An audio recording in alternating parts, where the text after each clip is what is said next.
no training course. I've got nothing up my sleeve. I'm here for nothing at all other than what I was asked to do by Elio, which was to talk about entrepreneurship.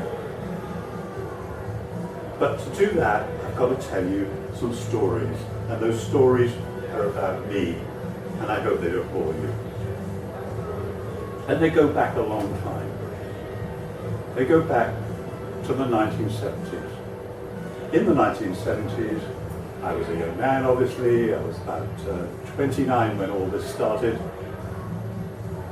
And in 7 years, I took a company from an orange box and a telephone in a converted bakery to being sold for £8.2 million and having 1,200 employees. £8.2 million in the 1970s was an awful lot of money. And what Elio wanted me to share with you is what some of that journey was, how I managed to do that, and how that might impact on you. So that's what I'm doing tonight. Now, I'm looking around the room and I can see, if I ask the question, how many people are wearing a tie tonight, there would only be one in the room that would say, yeah, I'm wearing a tie tonight. That's right, sir. My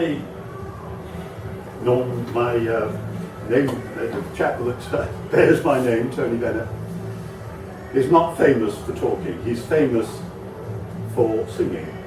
But he has one thing which he said, which is often quoted. People still love me today because I am daring to be different. Oh, he's asked, in what way are you daring to be different? He says, I still wear a tie. Well, I still wear a tie. It's a lovely tie. Do you like my tie? Very nice. You can be honest. It's 35 years old. You can't buy a decent tie today. They don't make them. Being different doesn't have to be enormous. Being different could be something quite small, something quite innocuous, something that just differentiates you from somebody else. When I went back in the 1970s, it happened that I'd been the youngest area manager in the catering and facilities company that I worked for in London, in West London, and in the West End. And so I thought, hey, superstar status here, youngest one in the country to take this job. And 8 years later, I was still doing this job, and I was doing it in Cardiff, not the West End of London. And I thought, oh dear. And then this old man, he must have been 45 at least, was promoted ahead of me. And I thought, I'm not putting up with this. And I did something very brave and very foolish. And considering I had 3 children, very irresponsible, I gave up my job in a fit of pique. Someone who I knew, who started a small company, came to me and said, I understand you're not working with that anymore. Would you like to join me in my company and we'll set up a new catering facilities company? And I said, how about Monday? And that Monday, which was the 23rd of May, 1973, we started a new company. We had a name for it by lunchtime, we had it being printed by tea time, and I was out selling it on Tuesday morning. And it was a great time because the company, some of the older ones of you may remember it, it was called Hamard Catering, and it was the catering company in South Wales in the 1960s, 70s. We did City Hall every Friday, Saturday night. We did banquets and marquee catering. We were where it was at in terms of the hospitality catering.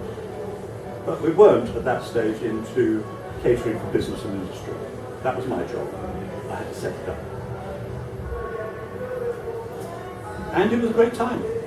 From May to December, No, it was earlier than December. It was probably about October. I was putting out several tenders every week. I was converting 1 in 2. My previous record had been 1 in 4. And I had enough to say I had a business by the autumn. Anybody remember something called the 3-day week? For those of you who were too young to remember the 3-day week, the miners had gone on strike.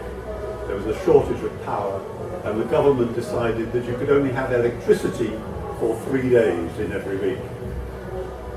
Businesses could only have 3 days electricity. They weren't thinking how they could feed their employees. They were thinking, how could they survive? My business stopped out like that. So what was I to do now? I didn't have enough new business to have a really vibrant one, but there was no more coming in through the door. But I had one talent that had been developed in my previous employment. I knew how to set up construction camps. Now, construction camps are where 1,000 or 2,000 people are put into a location which previously must have been a field in some remote location in order to build something. And I'd set up, for instance, the location camp at the South Scottish Electricity Board in Cardiff, for one. And it gave me a skill which not many people had, because I would actually be building, in effect, a town of 2,000 people who were going to temporarily live there. And I would feed them, and I would put churches and libraries and entertainment and bars, all for these 1,000 or 2,000 people who were going to live there 24/7. Cobblers, libraries, everything that they needed to live. So I began looking around for that sort of business. Because the lesson number 1 here is, if your business stops, you will have had all sorts of past experiences which you can now work to do something else. I had a contract in Esso in Victoria. I'd previously run their catering down in Pembroke, and he's now up in Victoria. So I went up and I said, Jim, what have you got in construction that I could actually use this skill? You know how good I am. I want this business. What have you got? And he said, in the UK? You've got to be joking. It's a 3-day week. If you think we're in recession now, you should have seen the recession in 1973. No. I said, that's a shame, because you know what we can do. He said, but I do have a problem. I said, where's that problem? He said, Libya. Now, I don't know if you know the history of Libya. The Colonel Gaddafi, who was killed last year or the year before, whenever it was, came to power in 1973. Now, I didn't know anything about Libya. I had my colleague with me, and we said the word that got us into so much trouble and so much success for so long, and a word you might like to use yourself occasionally. Yes. Yes, we'd be very interested in going to Libya. When we came out into Victoria Street and she went down outside, my colleague turned to me and said, where's Libya? I said, I don't know, we'd better go to the library and find out. The short part of that story is that we went to Libya. We found out that we couldn't earn money there because you could be a rich Libyan, but you couldn't take your money out of Libya. But while we were there, we met other people and we networked with other people. And one of them was an Arab from Isha who said, have you considered the Saudi Arabian school feeding program? And we said, no, tell us about it. So they said, well, what this is that the school children, the boys, girls, they don't feed the girls, they didn't feed the boys, are going to have a school feeding program. And you really ought to quote for this. We got the specs and we looked at it, and it was nothing to do with a caterer. We said the word we very rarely said, which was no. This bloke went off and did some business in South America, I think, and came back and came to us and said, do you know you really ought to look at this? And so we said, well, okay, we will. And we got the papers, and what it was a specification, a nutritional specification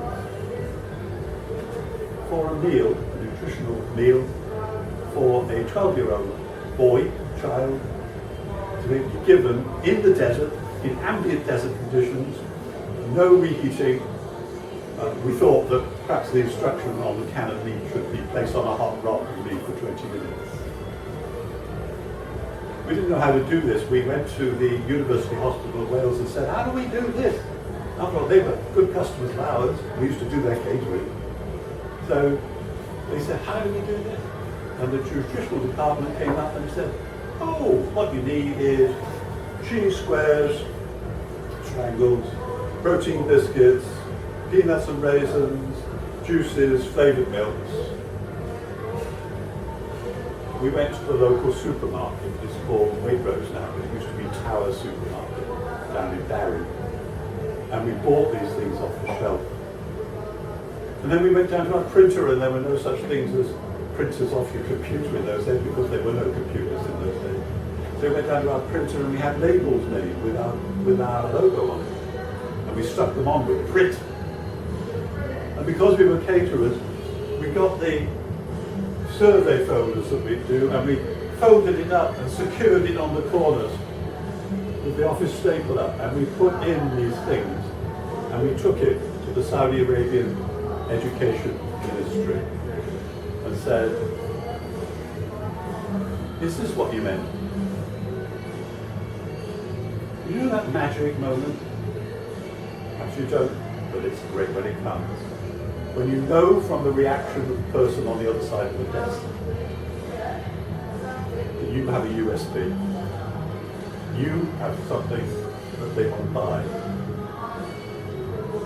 But we knew that moment was that we didn't know what the hell it was. What was so special about what we were offering these people that got them so excited? So we asked, that's one good way to ask the question, what is it that's so exciting you about this? And they said, well, the people who are doing this program at the moment are Pillsbury of America and Nestle. And they're not putting it in a box. They're taking it off the end of their production lines and they're sending over 48 cans of juice and 48 cans of milk and an outer of this and an outer of that. And the teachers are being asked to distribute these things, and they're not bothering. So they're saying to the kids, here's 6 packets of peanuts today, we'll give you 6 cans of milk tomorrow, because it's easier for them. You put it in a box.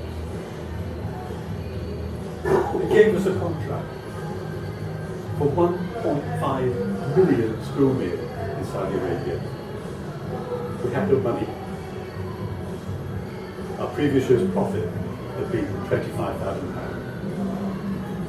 And the cash flow requirement for this was $2 million. So I took my boss up to London to see all the merchant banks and said, this is a Saudi Arabian school meal. I have a contract to produce 1.5 million of these. All I need is for you to lend me £2 million, please. In 2 weeks, we had 3 offers. The Bank of Commerce and Credit. Now, some of you might remember the Bank of Commerce and Credit, but it was before they became a criminally unwelcome business. And to our credit, we didn't like them very much. So whilst they were offering us this money, we said no thank you. The Saudi National Bank. Well, would you want a bank with the government bank of the company was giving you the contract? No, they know too much about it. We said no thank you. And there was the National Enterprise Board, an august body in Grosvenor Place in London, would be set up by the government specifically to give money to entrepreneurs like us. And we said, we'd like £2 million, please. So Leslie Murphy was sat around the table with him. And over lunch, he said, we'd like to help you. We'd like 50% of the equity, please. And we said, no, thank you. We're not going into business with the British farmer. What we did was to go to Saudi Arabia, and our Saudi Arabian partner there said, do you know what's happening? Unilever are interested in this program. They don't have a product.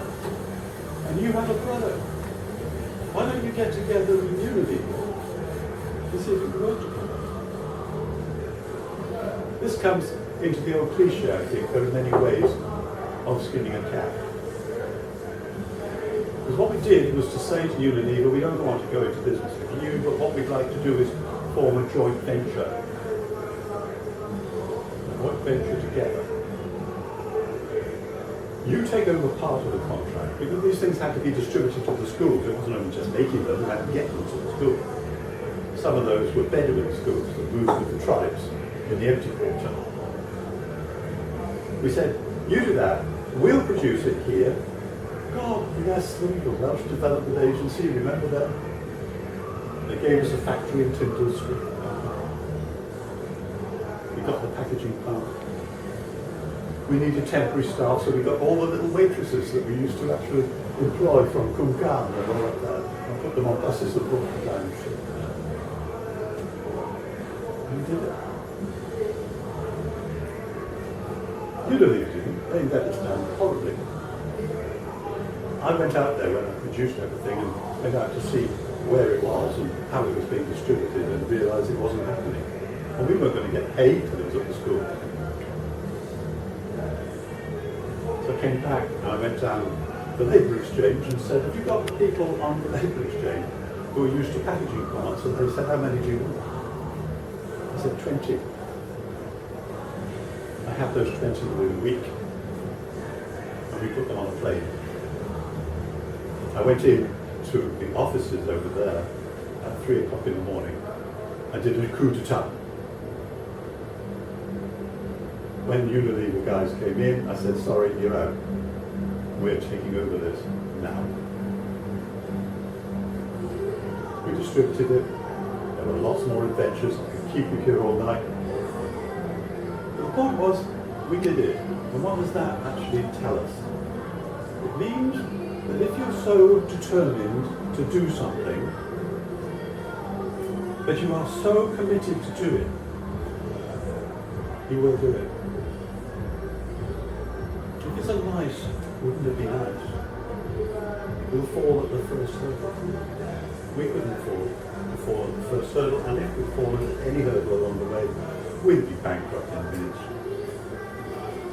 We went on to do that program differently for the next 2 years, when the Saudi Arabians suddenly realized that they built the best airline internal network in the world. They had refrigerated warehouses in all the locations that they would want them, and they didn't need to do it this way anymore. But at the end of that 3-year period, we had made 2.8 million. There were 5 of us in the company. It wasn't me, it was 5 of us. And this is one of the key learning factors here.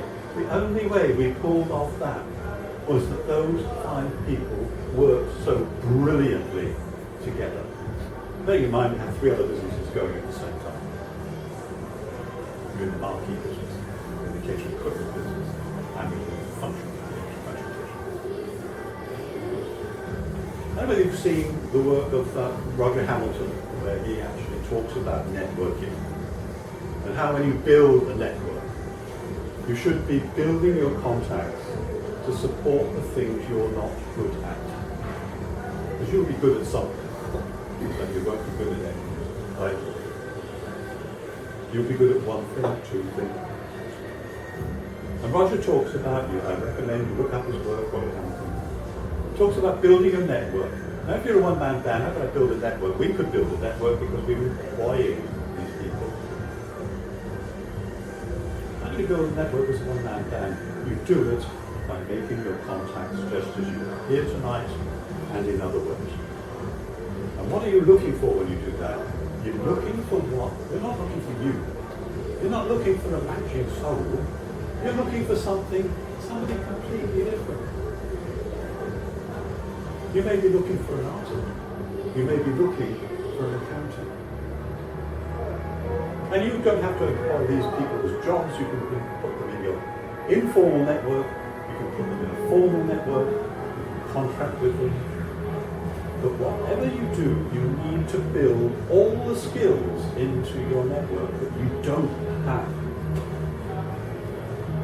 We went on to build our business. It was a terrible time to be building a business. Tax was 85%, 85 pence in the pound for a while. There were enforced repatriation of foreign profits.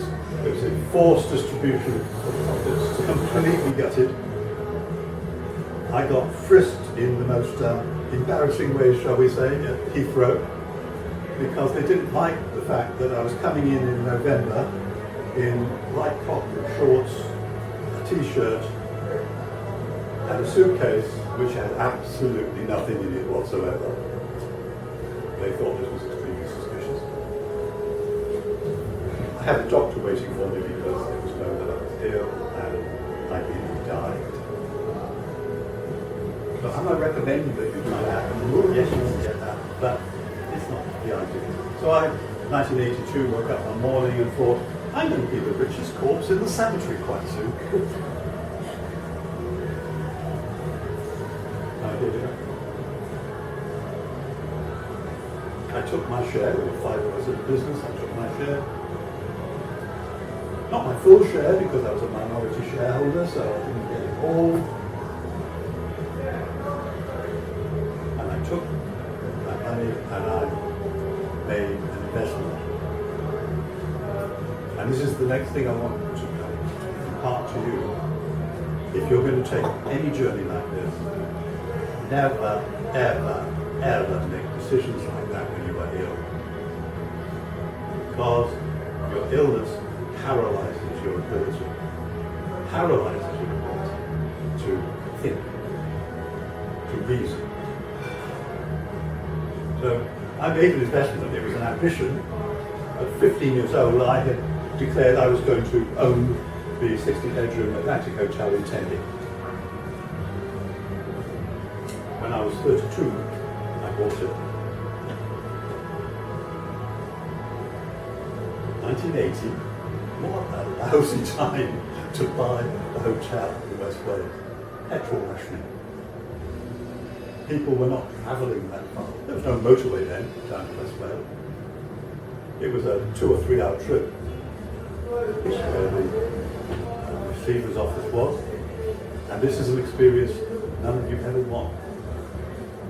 You felt like, you know those military tribunals where they stand in front of you and they rip off their epaulets?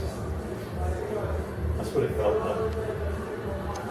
I had to pay to go bankrupt. Do you realise you have to pay to go bankrupt? How does that work? I have no money. Please pay me to go bankrupt. I'm sorry I have no money. I cannot pay my people. If I pay anybody outside here, you're going to say it's illegal, but you want me to pay you. Yeah. Have you got any jewellery? Open your wallet. Give me your car key. Goodbye. If you've been under stress, bankruptcy is the most wonderful, wonderful releasing feeling that you'll ever have in your life. Because all these problems were yours until a few minutes ago. Now they're not. You haven't got anything, you've got nowhere to live. You haven't got a car. You're allowed to keep the bed and your shirts. You've got no problems. What do you do then? When you look back and you find all those skills that you had when you started out on this, and you say, what do I need to do now? So I went back into the corporate world. I became a sales director. I had a great career from that moment on. And I was released. I did actually do one thing which was a bit odd. borrowed a narrowboat. It had been my narrowboat, but I'd sold it. And I moved onto it. And I became a water gypsy on the canal system. I was intending to do it for 6 months. I was 40. For 6 months I was going to do this and regroup. And I discovered something which I later learned to be very true, and you will know that, and you will know this. You have to be in a state of relaxation to make the right decision, to do the right thing. It is not for nothing that doctors used to say, take a fortnight off and go to the seaside, because it's the best medicine you can have. I did a bit better than that. It took 6 years. And I did. Took my boat from Worcester to London. It took me a year to get to London. Then I got the pace of life. It took me a year and a half to get back. I loved it. And I was fitter, happier than I've ever been in my life. I had a good job, I was a sales director, money was coming in. And gradually, because in those days bankruptcy used to last for 6 years, so gradually I was able to build my life back again. Whatever happens to you, it's not the end. You know that lovely thing in Marigold Hotel, he says, if things aren't all right, things will be all right in the end, he says. And if they're not all right, it's not the end. The secret I want to impart with you is never, ever, ever put yourself in that position. Work-life balance isn't an HR myth. Work-life balance is something you have to work at. You have to recognize that it's important to you and yours, important to the people around you. You, whatever is happening in your world, whether it's corporate or whether it's your own business, have to put yourself in the center of your world. Because if you're not in the center of your world, the effect is going to tear the lives apart of all the people around you. I used to worry when I had 1,200 employees. I walk into the car park and I see all these cars and I recognize that they were probably, if the sun wasn't in the center of the universe, what would happen to the planets? You have to look after yourself. World-class effort will get you world-class results. World-class effort has to be balanced by world-class relaxation. It is not for nothing that chief executives go and play golf. They have to. Because they could not sustain the efforts that they do without it. So what I want to say to you is this. A, you can achieve anything you want. Henry Ford is credited with the saying that whether you think you can or whether you think you can't, you're right. Actually, nobody could find out where he said it. He never wrote it down. And Aristotle said it about 300-400 years before him.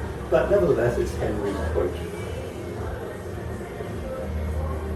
If you want to achieve anything, you can. And only you will stop it. If there are people who want to do it, and other people seeking to stop you doing it, put yourself in the center of your world and do it. At the same time, if you are in the center of the world, you will be balancing. The lack of ability to reason, the lack of ability to use your conscious mind comes from chemical imbalance in you. It comes from excess of adrenaline. Adrenaline is great, it keeps us sharp and everything, but you can overdose. And what you do when you rest is you build up serotonin and dopamine, all these happy chemicals. They can't live with adrenaline, so we drive it out. And now you can think, and now you can reason, because you are rested, push you up. But my message is this: balance your life, not because of some esoteric thing that some HR people said would be a nice concept, but because it's vital to you and vital to the people around you. Your hobbies because they give you that serotonin, dopamine, those chemicals within yourself. And after I've done the usual thing of going up to North Wales and renovating a schoolhouse, and thought that all there is then, I retrained as a clinical hypnotherapist and psychotherapist, and I practiced here in Cardiff very successfully for 8 years. When I moved on from that, I decided to do what you do, and I trade on the internet. I'm 71, I have 3 businesses, and I enjoy every one of them. It's not the end. I'm going to enjoy every moment of my life to the end. And whatever's happened in the past is going to inform the future. So not only will I enjoy all these things, but I will enjoy them deeply, meaningfully, and they will mean things not only to me, but to the benefit of all the people around me. I have nothing to sell tonight. I only hope that anything I've said has meant something to at least one person in the room, and that when you go out of here tonight, you can take some inspiration, learning, some action. Decide to take some action from my experience that is going to change your life and the lives